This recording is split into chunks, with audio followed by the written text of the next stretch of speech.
Biomolecules the last chapter of the chemistry. अब देख लो भाई, आपका अब सारा ये ऑनलाइन जितनी भी क्लासेस थी इस चैप्टर के बाद टोटल वीडियो की फॉर्म में आपके पास हैं। जितना इजी हो सकेगा देखो उसको आप देखो वहाँ। बाकी फिर भी इसके बाद भी मैं ट्राई करता हूँ कि रिकॉर्डिंग बंद ना करें। इसके बाद थोड़ा प्लानिंग करके सब चैप्टर्स को एक बार आपके प्री बोर्ड हो जाएं, साथ में प्रैक्टिकल चलते रहेंगे साइड बाय साइड। एक पूरे चैप्टर की क्विक रिवीजन करके कि एक अरेंजमेंट करके कि 1 आवर में हाफ चैप्टर या फुल जैसा भी हो पाए वो कर लें, वो भी एक वीडियो बन जाएंगी ताकि लास्ट टाइम में आपको 10-12 आवर्स में सारा सिलेबस एक शॉर्ट फॉर्म में आपके पास हो। ठीक है।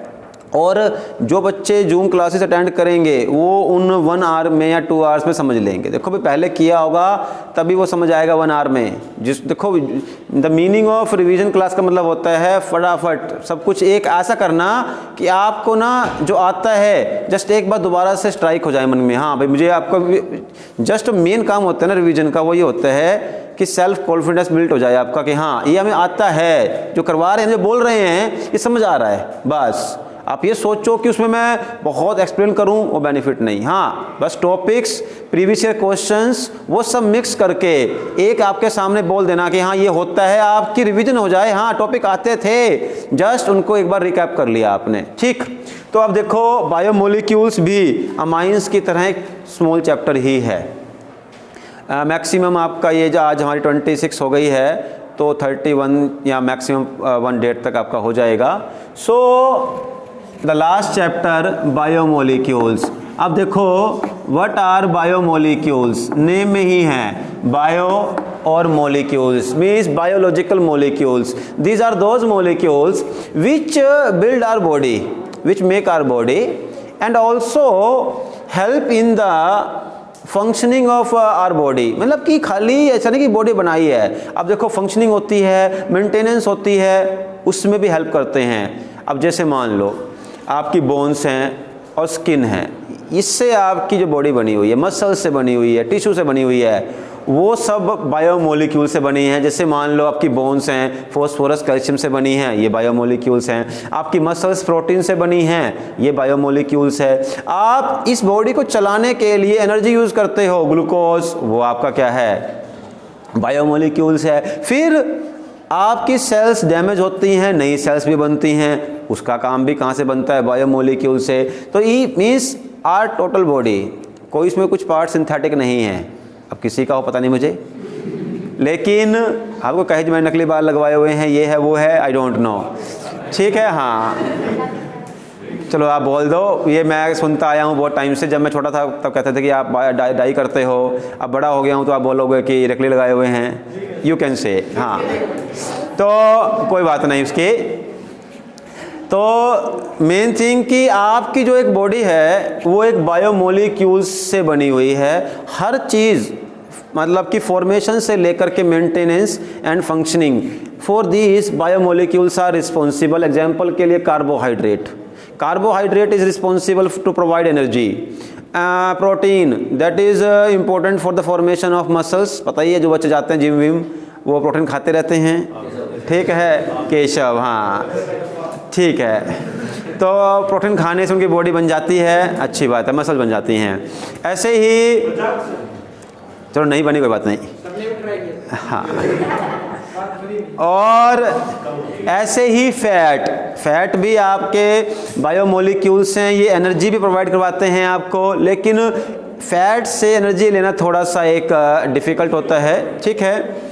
और कार्बोहाइड्रेट एक इंस्टेंट एनर्जी का सोर्स हो गया। इसके अलावा विटामिन्स, ये भी आपके बायोमोलिक्यूल्स हैं। ऑल्दो विटामिन से ना तो कुछ बनता है आपके बॉडी में, ना ही इससे एनर्जी मिलती है, but vitamins are very vital also. तभी विटामिन है वाइटल से बहुत इंपॉर्टेंट है, बिकॉज विटामिन्स उन काम को करने में हेल्प करेंगे। जैसे मान लो आपको फूड का आपने खा लिया, चलो अच्छी बात है, बट डाइजेस्ट करना ज़रूरी है, उसके लिए विटामिन रिस्पॉन्सिबल हैं। आपकी बॉडी में जितने भी प्रॉपर फंक्शनिंग हैं, किसी के अंदर विटामिन ए की कमी हो जाती है, उसकी आई साइट वीक हो जाएंगी, किसी के अंदर विटामिन B12 की कमी हो जाती है, उसका मेंटल लेवल तक खराब हो सकता है, बता रहा हूँ मैं आपको। ऐसे ही डाइजेशन सिस्टम खराब हो सकता है। विटामिन ए की कमी हो, आपकी जो ये हेयर जो है ग्रेइंग होती है, जो हेयर हो जाता है वाइट, वो विटामिन की कमी से होते हैं। किसी को मतलब मैक्सिमम डिजीज के पीछे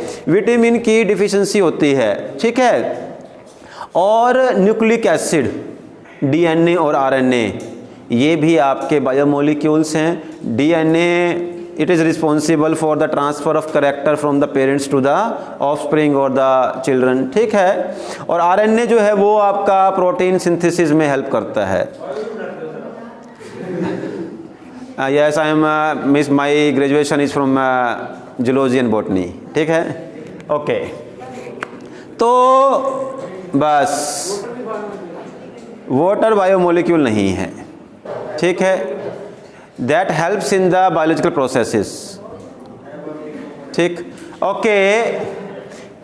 नाउ सी, सबसे पहले बायोमोलिक्यूल्स में जो स्टडी हमें स्टार्ट करनी है वो करनी है कार्बोहाइड्रेट्स की। अब मैं कार्बोहाइड्रेट की डेफिनेशन को डायरेक्टली लिख करके यहाँ आपको क्रैम करने के लिए नहीं दूंगा, कोई बेनिफिट नहीं उसका।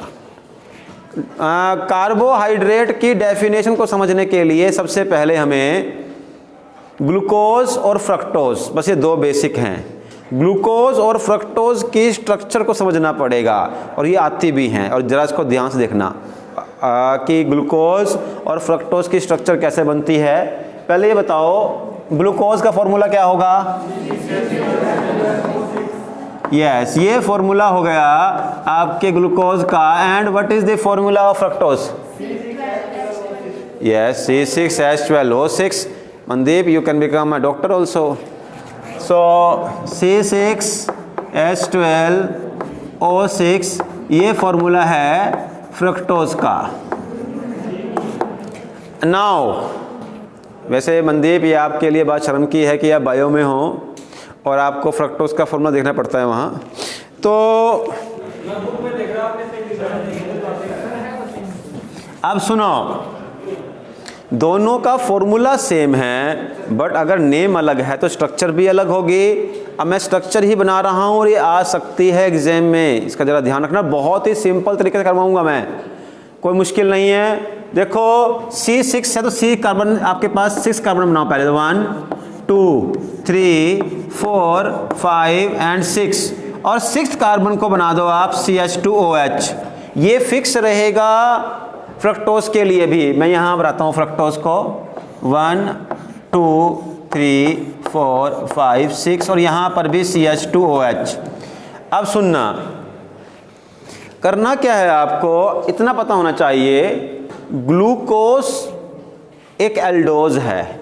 Glucose is aldose. एल्डोज का मतलब एल्डिहाइड से बना हुआ है, इसके अंदर जो ग्रुप है फंक्शनल वो एल्डिहाइड है। और जो आपका फ्रक्टोज, देखो नाम में ही है ग्लूकोज एल्डोज, ऐसे ही फ्रक्टोज में को बोलते हैं कीटोज। क्या बोलते हैं? कीटोज। इसमें कीटोनिक ग्रुप है, यानी कि दोनों अलग अलग फंक्शनल ग्रुप कंटेन करते हैं। क्वेश्चन हो सकता है ये, which group is present in glucose? Aldehyde. Which group is present in fructose? कीटोज। ठीक है, तो देखो भाई सुनो, एल्डिहाइड के, आपको मेरी बात सुनो, इतना पता होना चाहिए, एल्डिहाइड कभी भी बीच में नहीं आता, हमेशा टर्मिनल पर। तो सबसे पहले CHO लगा दो। और अब क्या करना है आपने, सुनो, बहुत सिंपल है ग्लूकोज की स्ट्रक्चर बनाना, और ये आएगी ना तभी आपको आगे स्ट्रक्चर आएंगी बनानी। इसमें करना क्या है आपने, अब देखो ग्लूकोज होते हैं दो टाइप के, एक होता है डी ग्लूकोज और ग्लूकोन डी जो पीते हो आप, एक एल ग्लूकोज। अब DL होता क्या है मैं इसको करता हूँ बाद में एक्सप्लेन। फर्स्ट सबसे पहले D बनाता हूँ यहाँ पर, डी ग्लूकोज। D का मतलब आप मानना राइट, ऑल्दो ये है कुछ और बट फिर भी D। L का मतलब लेफ्ट मानना। अब D का मतलब क्या हुआ, कि OH ग्रुप, देखो हर कार्बन के पास ना, बाकी बचे हुए कार्बन हैं सबके पास OH और H होगा। और अब सुनो, इसमें एक सिंपल सा रूल ये है, थर्ड कार्बन छोड़ दो आप। थर्ड कौन सा है? 1 2 3। इसको छोड़ करके आपने OH को हर जगह लिखना है राइट साइड में for the D। D means right. तो OH सारे के सारे थर्ड को छोड़ करके कहाँ आ जाएंगे? राइट साइड पर, और H आ जाएगा लेफ्ट साइड पर। लेकिन थर्ड पर रिवर्स होगा। थर्ड पर क्या होगा? H और OH इस तरीके से होगा, और ये आपके स्ट्रक्चर बन जाती है ग्लूकोज की, D ग्लूकोज। और इसी को अगर मैं L ग्लूकोज बनाना हो तो L ग्लूकोज ऐसे बनेगा, CHO। अब यहाँ सेम L बनाना है तो लेफ्ट पर लेकर आने हैं आपने सारे OH except the third one. Third को मैंने फिर राइट पे कर दिया। अब दोबारा से L ग्लूकोज के लिए आपको OH को लेफ्ट पे लाना था, और ये CH2OH लास्ट में ले आया, और ये बन गया आपका L ग्लूकोज। ठीक है, लो भाई। अब ऐसे ही फ्रक्टोज की स्ट्रक्चर भी पॉसिबल है। अब फ्रक्टोज भी D या L हो सकता है, तो सबसे पहले मैं D फ्रक्टोज ही बना देता हूं। यहां पर देखो भाई, फ्रक्टोज है कीटोज, और आपने पढ़ा होगा कभी भी कीटोनिक ग्रुप एंड में नहीं आता, टर्मिनल पे कभी नहीं आएगा। तो बस वही काम करना है आपको, सेकंड कार्बन पर C डबल बॉन्ड हो, कीटोन लगा देना है, और बाकी सब पर। अब देखो यहाँ तो CH2OH है, तो शुरुआत में तो CH2OH ही आ सकता है, ये आ गया। अब बाकी सब पर सेम रूल अप्लाई होगा। ये D है, सारे OH राइट पर एक्सेप्ट द थर्ड वन।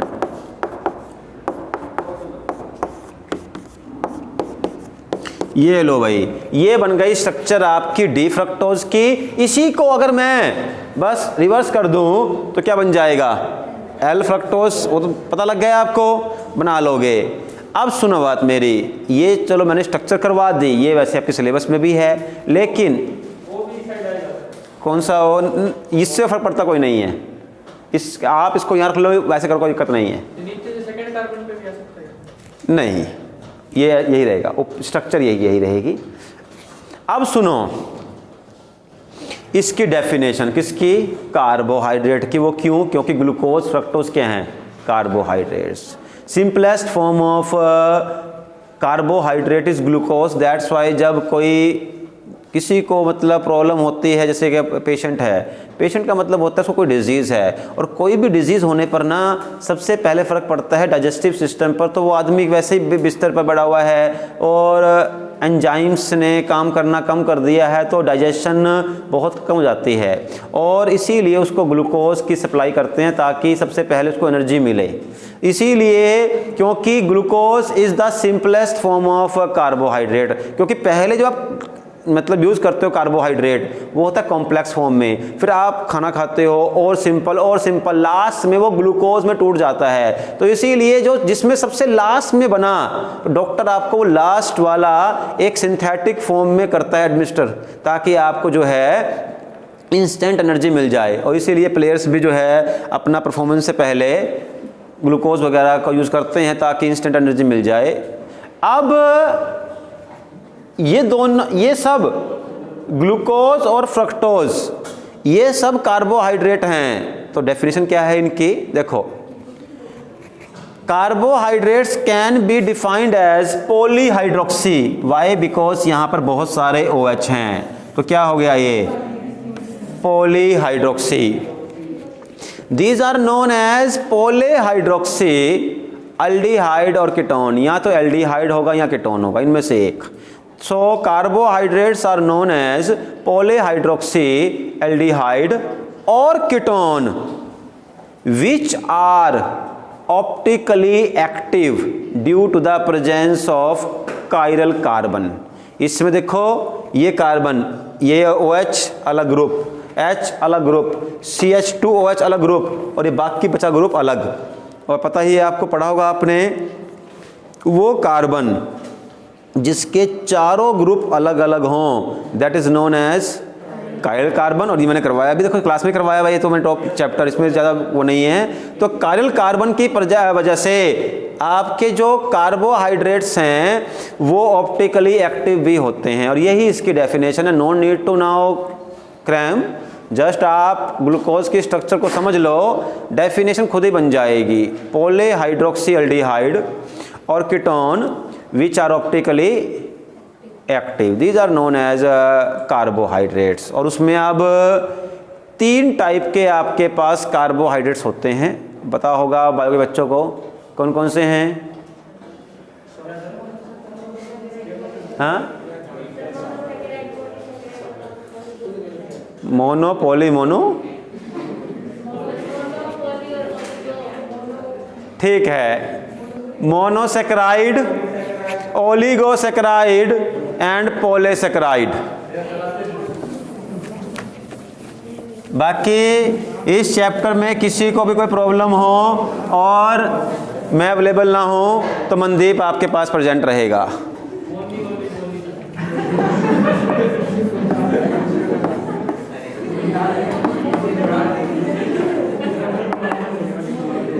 बस ये मोनोसेक्राइड,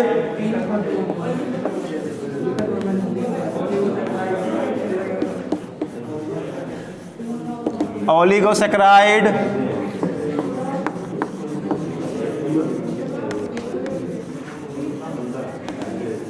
एंड पॉलीसेक्राइड्स, ये आपके पास 3 टाइप की कैटेगरीज हैं for the carbohydrates.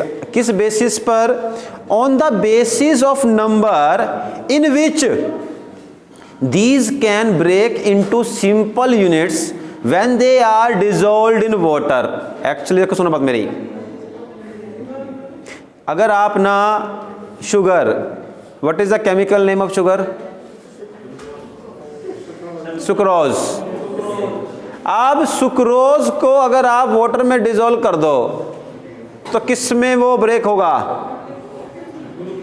Glucose plus fructose में, ग्लूकोज प्लस फ्रक्टोज में। लेकिन अगर आप ग्लूकोज को डिसॉल्व करो, वो किसी सिंपल हाइड्रो की जो आपके ये कार्बोहाइड्रेट्स हैं उनमें डिसॉल्व नहीं ब्रेक होगा, मींस, और सिंपल यूनिट में ब्रेक नहीं होता, क्योंकि सबसे सिंपल यूनिट कौन सी है? ग्लूकोज या फ्रक्टोज। तो ऐसे carbohydrates, those carbohydrates which can't be further hydrolyzed into simple units, means they are already present in their simplest unit, they can't further be broken into simple units, they are known as monosaccharides। example glucose और fructose लिख लेना बहुत जरूरी है। Glucose and fructose, even glyceraldehyde मैंने दिया हुआ है नोट्स में, ग्लिसरल्डिहाइड केवल 3 बना हुआ है कार्बन से, नाम में अल्डिहाइड आ गया, पक्का क्या है वो? आपके पास एल्डोज है, ठीक है। कैसे बनाएंगे? देखो भाई, ग्लिसरल्डिहाइड को पक्का ऊपर CHO आएगा, 3 कार्बन है, एक CH2OH आएगा। अब OH को यहाँ कर दिया तो डी ग्लिसरल्डिहाइड, OH को यहाँ कर दिया तो L ग्लिसरल्डिहाइड, इतना आसान है। और 4 के 4 ग्रुप अलग हैं, 1 2 3 4, इसीलिए ये ऑप्टिकली एक्टिव भी होगा। तो अब आप ग्लिसरल्डिहाइड को अगर वाटर में डिसॉल्व करो, मीन्स अपॉन हाइड्रोलिसिस, ठीक है, आप अगर इसको किसी और कंपाउंड में ब्रेक कर दो, लेकिन वो कार्बोहाइड्रेट नहीं होगा, means you can't break these carbohydrates into simple carbohydrates, वो है मोनोसेक्राइड। मोनो का मतलब सिंगल, ये सिंगल यूनिट से ही बने हुए हैं, जब बने ही सिंगल यूनिट से है तो कैसे इसको आप फर्दर ब्रेक कर दोगे? So mono means single, which are made up of single unit, they are known as monosaccharide and you can't further broken into simple units. Glucose, fructose and glyceraldehyde are the examples. Oligo, देखो oligo अपनी category है जिसमें आप 2 से लेकर के 10, means अगर आप ओलिगोसेक्राइड को वाटर में डिसॉल्व करते हो, मीन्स अपॉन हाइड्रोलिसिस, इसको वैसे आप टेक्निकल वर्ड यूज करना, hydrolysis, upon hydrolysis oligosaccharide will produce 2 to 10 units, 2 से लेकर के 10 यूनिट्स तक मिल सकते हैं आपको अपॉन हाइड्रोलिसिस, और आपके सिलेबस में 2 यूनिट्स वाला ही आएगा। जैसे कि sugar, what is the formula of sugar? C12H22, और मैंने बताया भी आपको 2 ग्लूकोज के मोलिक्यूल का लिख के फॉर्मूला, उसमें से एक वाटर कम कर दो, आपको मिल जाता है सुक्रोज का फॉर्मूला या शुगर का। अब सिंपल सी बात है, जब आपने शुगर को वाटर में डिसॉल्व किया तो इसकी हो गई हाइड्रोलिसिस, एक बनेगा C6H12O6, ये ग्लूकोज बन जाएगा, एक बनेगा C6H12O6, एक बनेगा फ्रक्टोज। ये लो भाई 2 यूनिट्स में ब्रेक हो गया। तो ये है आपका ओलिगो मीन्स डाइसेक्राइड, जो 2 में ही टूटे वो डाइसेक्राइड होता है। तो सुक्रोज, लैक्टोज, लैक्टोज मिल्क में मिलेगा, माल्टोज ये आपका फ्रूट्स में होगा, glucose, lactose, maltose, these are disaccharides, these are disaccharides. बस ये, और poly means large number, these are those type of carbohydrates which upon hydrolysis produces a large number of simple carbohydrates। Example के लिए हमारे पास 3 ही हैं। First, जो हम food लेते हैं, तो फूड में जो हम यूज़ करते हैं वो क्या होता है, कौन सा होता है? कार्बोहाइड्रेट। ग्लूकोज तो बनता है बाद में, अब after the process of digestion. जो हम इंजेस्ट करते हैं, हाँ, स्टार्च, वी इंजेस्ट स्टार्च, और वो स्टार्च बाद में ग्लूकोज में कन्वर्ट होता है। तो एक स्टार्च से आपको means hundreds two thousands glucose के मॉलिक्यूल जुड़े होते हैं। तो they produce a large number of simple carbohydrates upon hydrolysis. Starch हो गया, ग्लाइकोजन हो गया, एंड सेल्यूलोज। देखो भाई, पहली चीज़, ये क्वेश्चन भी है, आगे है पर मैं अभी करवा रहा हूँ आपको। What is the difference between starch and glycogen? Where the glycogen is present? Mandeep, क्या आपके पास ग्लाइकोजन है? आपकी बॉडी में है? पक्का 100%? कोई डाउट तो नहीं है? चलो, और स्टार्च है?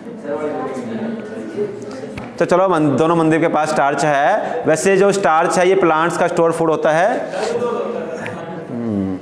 देखो भाई, स्टार्च जो आपने फ्रूट खाया है वो क्या है? स्टार्च। जो वो एक आपके पास ग्रेन है ना राइस का, वो क्या है? स्टार्च। वो स्टार्च है। मीन्स देखो, हम जो खाते हैं फ्रूट ही खाते हैं। वो जो आप उगाते हो गेहूँ, वो फ्रूट तो है, ठीक है, आप उसको मानते नहीं हैं, बट फ्रूट है, प्लांट का फ्रूट है वो। तो और फ्रूट क्या है? उस प्लांट ने फूड को अपने फूड को स्टोर किया है। तो प्लांट का जो स्टोर्ड फूड है उसे स्टार्च बोलेंगे। ओके, और फ्रूट कहाँ मिलता है फिर? है? ठीक है, वेरी गुड, सही है। मैं यही, अब सुनो, हाँ, बच्चा बायो वाला है। ओके, अब सुनो, जो फूड हमने खाया, अब देखो ऐसा नहीं होना चाहिए कि बस आपको चाहिए एनर्जी, खाना खाओ, फिर एनर्जी खत्म हो गई, फिर दोबारा खाना खा चला जाओ, ये खाते रहेंगे हम लोग। हमारी बॉडी क्या होती है, जो आप खाना खा लेते हो उस एनर्जी उसे सेव रखती है। दैट लेटर पार्ट जो है आपका जब भी काम आता है, दैट चेंजेस इनटू एनर्जी। और वो जो आप फूड को स्टोर करते हो, that is in the form of glycogen, that is in the form of glycogen. तो जो ग्लाइकोजन है ये एनिमल्स, ह्यूमन बीइंग या एनिमल, दोनों जो आप लिविंग क्रिएचर हैं जो चलते मूव करती हैं, उनका अलग होता है एक मोड ऑफ न्यूट्रिशन का। वो क्या होता है, खाना लेते हैं बाहर से।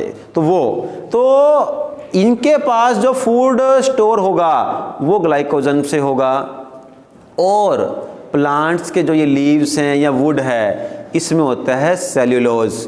तो ये starch, glycogen and cellulose These are polysaccharides because upon hydrolysis they produce a large number of simple carbohydrates। ठीक है, तो ये एक आपके पास कार्बोहाइड्रेट की छोटी सी एक इंट्रोडक्शन हो गई।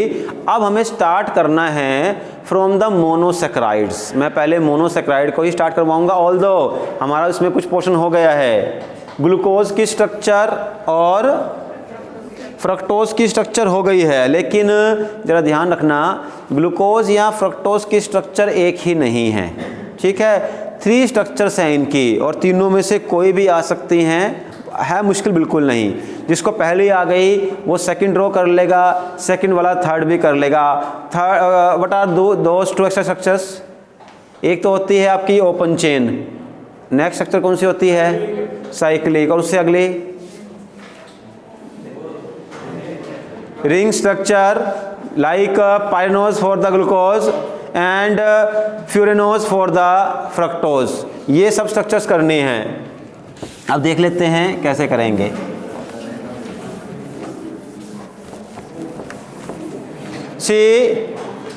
आज मैं केवल इसमें करवाता हूँ ग्लूकोज, बाकी फिर नेक्स्ट वीडियो में आपका पूरा ही खत्म हो जाएगा ये कार्बोहाइड्रेट। नाउ सबसे पहले देखो, जब ध्यान रखना स्ट्रक्चर कोई भी बनानी हो आपको ये सीक्वेंस में चलेगा।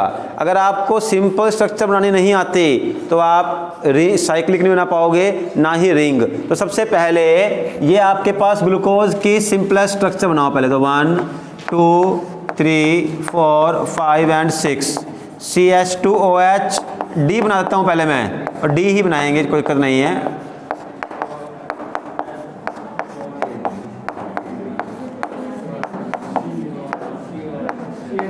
ठीक है, ये स्ट्रक्चर हो गई आपकी डी ग्लूकोज की। अब सुनो, इसको मैं अब साइक्लिक में कन्वर्ट करता हूँ, रिंग फॉर्म में। ठीक है, तो साइक्लिक में कैसे करेंगे? सी हेयर, देखो जो कार्बन जिसके पास है फंक्शनल ग्रुप, फर्स्ट कार्बन है यहाँ, तो इसके साथ अब एक मिनट काम करो, इस OH को पहले ऊपर लिख दो आप।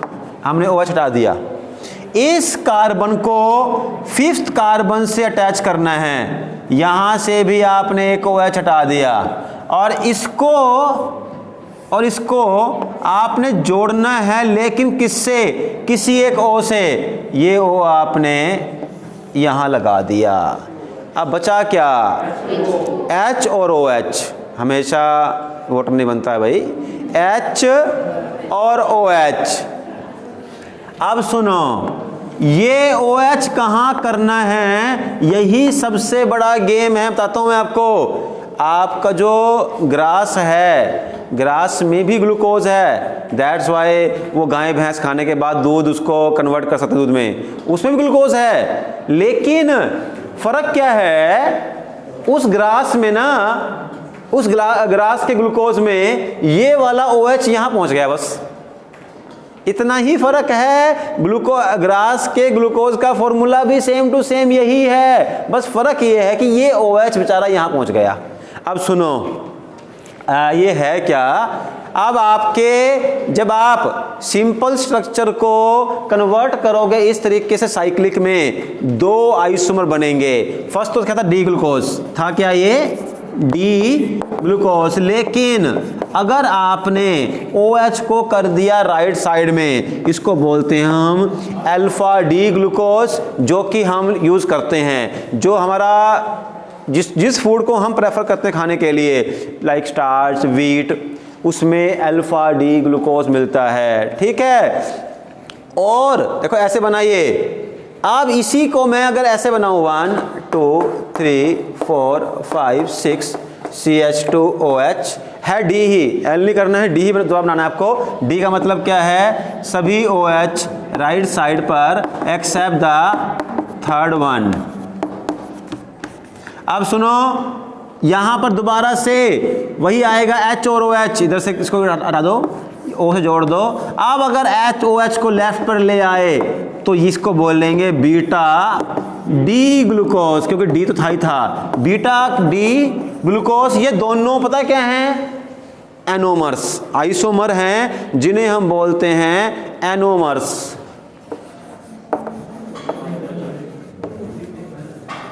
ये अल्फा फॉर्म है, ये बीटा है। कहने के लिए बहुत ही माइनर सा डिफरेंस है कि OH लेफ्ट और राइट, लेकिन इस लेफ्ट राइट में ही टोटल की टोटल स्ट्रक्चर में चेंज आ गया। एक चीज आपकी वीट बन गई या राइस बन गया और दूसरा ग्रास बन गया OH के यहाँ वहाँ होने से ही। ठीक है, और अब सुनो, बीटा वाली स्ट्रक्चर्स को डाइजेस्ट करना हमारे लिए बहुत मुश्किल होता है। ऑल्दो मिल्क में बीटा ही मिलता है, क्योंकि वो बना ग्रास से, तो ग्रास जब मान लो जब ग्रास को यूज़ किया है गाय भैंस ने तो मिल्क में भी बीटा ही आएगा।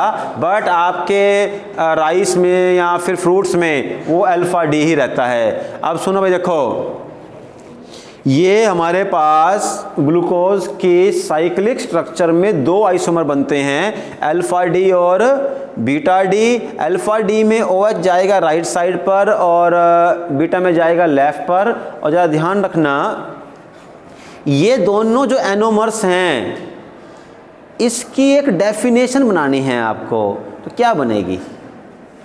What is the definition according to you for the anomers? सामने है आपके, तो इतना कर सकते हो आप। आई थिंक बायो के बच्चों को आता होगा, मंदी को छोड़ करके। मंदी को आता है, छोड़ो, आपने पढ़ लिया है। नाउ सी, बस इतना टाइम हो चुका है। Anomers are those isomers in which there is change in the position of atoms or group of atoms. There is change in the position of atoms or group of atoms around the anomeric carbon. First carbon नहीं, anomeric carbon, क्योंकि जो आपका fructose आएगा उसमें वो second पर आएगा, क्योंकि जो वो कार्बन जिसके पास था फंक्शनल ग्रुप वो है एनोमरिक कार्बन। तो लिख देना है आपने, what are anomers? Anomers are the isomers in which there is change in the arrangement of the atoms और group of atoms around the anomeric carbon. Anomeric carbon के इस तरफ या उस तरफ जो है उसमें चेंज आएगा। ठीक है, तो चलो भाई, यहाँ पर हमने एक आपका मोनोसेक्राइड, ओलिगोसेक्राइड, पॉलीसेक्राइड किया, और मोनोसेक्राइड में भी ग्लूकोज वाला पोर्शन पूरा खत्म हो गया है। अब इसमें केवल फ्रक्टोज ही बचा हुआ है, वो पूरा करेंगे। फिर इनकी कुछ एक रिएक्शंस भी हैं, मैक्सिमम जो जितनी भी रिएक्शंस हैं आपकी वो मोनोसेक्राइड की ही हैं, ओलिगो या डाइसेक्राइड की कोई रिएक्शन नहीं है। तो वो हम अपना नेक्स्ट में करते हैं, एंड होपफुली 4-5 वीडियोज़ में ये आपका चैप्टर कंप्लीट हो जाएगा। So okay, thank you.